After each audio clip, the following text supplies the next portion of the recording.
Today we will discuss the infographic titled World's Population at 8 Billion People, published by Visual Capitalist, based on United Nations data from 2022.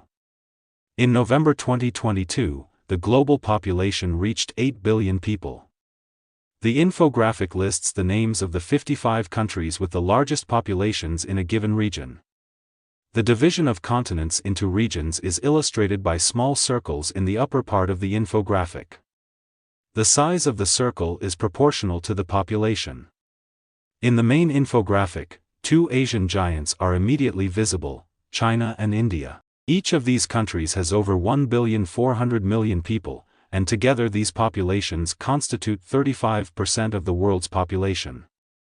Apart from the size of their population, these countries are characterized by a different civilization dating back thousands of years with their own ways of thinking. South Asia region, the most populous on Earth. 1,800,000,000 people live in three countries: India, number 1 on Earth in terms of population in 2023, Pakistan, the world's 5th population, and Bangladesh, the world's 8th population. An interesting fact that may be important: a large part of the inhabitants of these countries knows English, because in India and Pakistan it is the second official language, and during the colonial period it was also in Bangladesh. Afghanistan has a much smaller population, 41 million people, which is not much for a country with the highest fertility rate in Asia. In 2023, there were 4.4 births per woman, and here's an interesting fact. Afghanistan is the only Asian country among the top 40 on Earth in terms of fertility rate. This means that the birth rate in Asia is slowing down. Attention! Watch this video until the end and we will blow your mind with a theory about the era of great geographical discoveries. You will also find out which countries in the world will end up in geriatric wards in 25 years, and you will be able to buy a property there for $1. Let's move on to the second sumo wrestler in today's infographic, the East Asia region. The colossus here is China, with a population of 1,450,000,000.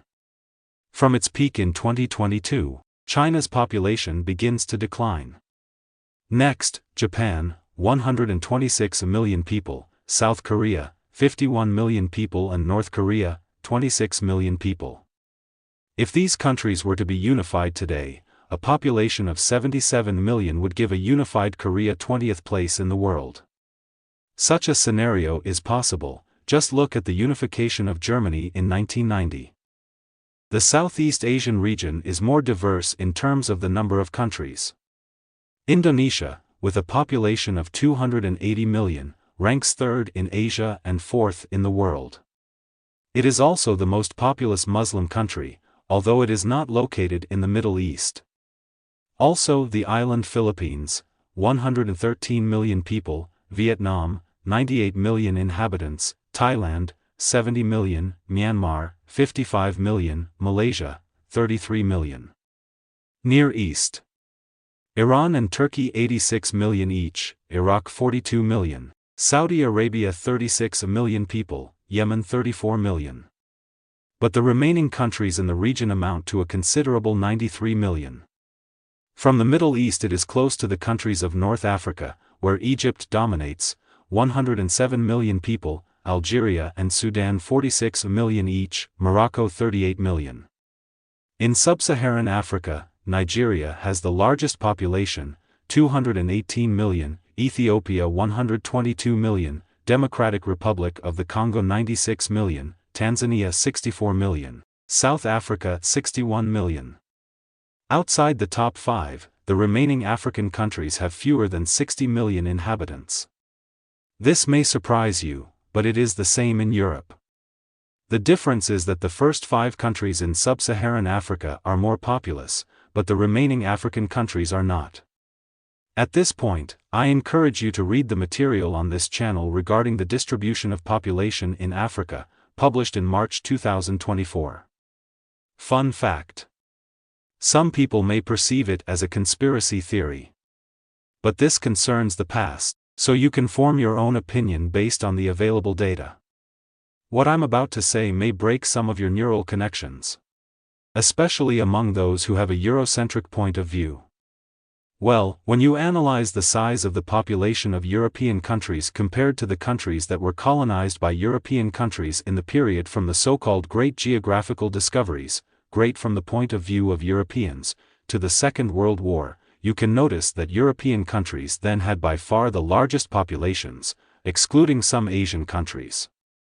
We can look at the expansion of Europeans in terms of the occupation of new areas by a population with higher economic, organizational and military development. This is how it is presented today. But the phenomenon of European expansion to other continents can be viewed as a desperate attempt by masses of European immigrants to look for a better place to live, who faced a miserable fate on their homeland.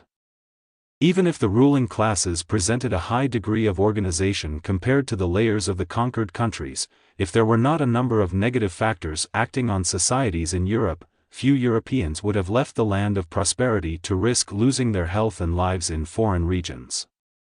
This applies to the entire colonial machine, like the management layer, the army, engineers, and the masses of people performing all kinds of professions in the newly organized colonial communities.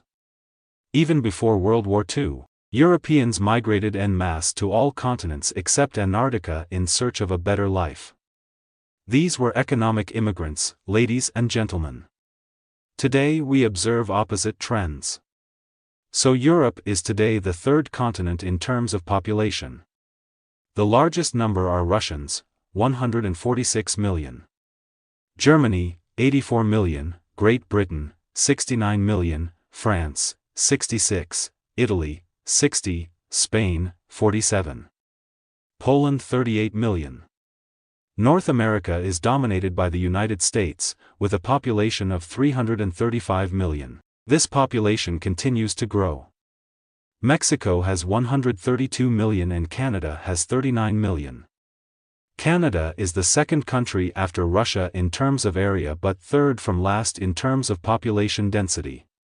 In South America, the equivalent of the USA is Brazil, whose population is equivalent to that of all other South American countries combined.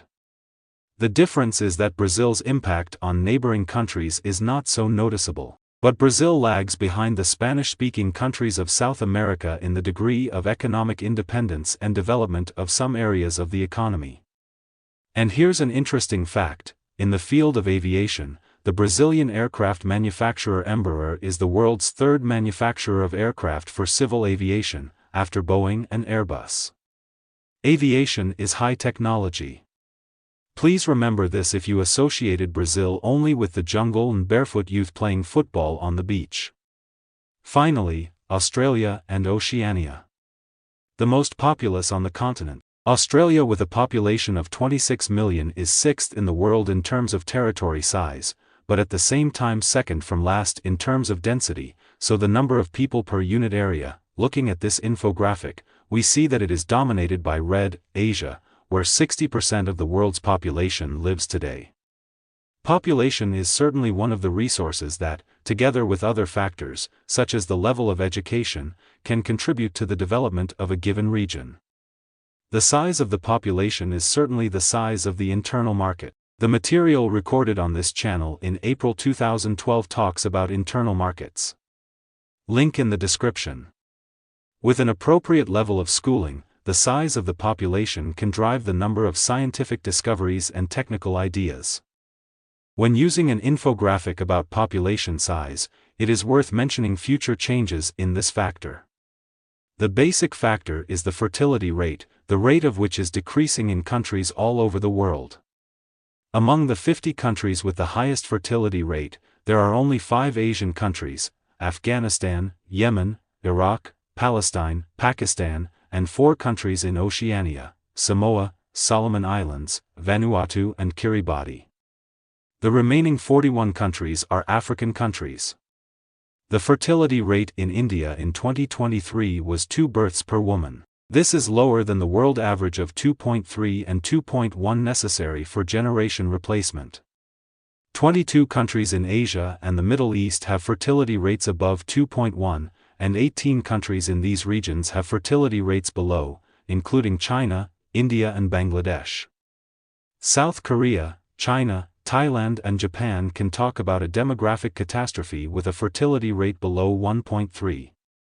These are the last places in the world. Since the population of the giants of China and India, but also of many other Asian countries, has reached its peak before our eyes, we can talk about an expected decline in the coming decades. Recently, Mr. Elon Musk said that the declining population will be one of the most difficult challenges for the global economy in the coming time.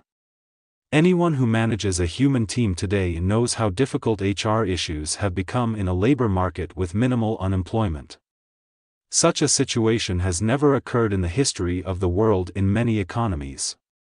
Do you know that today phone companies have a staff turnover of 1.5 years? Such a short average employment time is a challenge to maintaining the quality of products and services. Introducing an employee to the company's systems and procedures takes a lot of time, so the costs of recruitment and training increase in relation to the contribution of new employees to the company's results.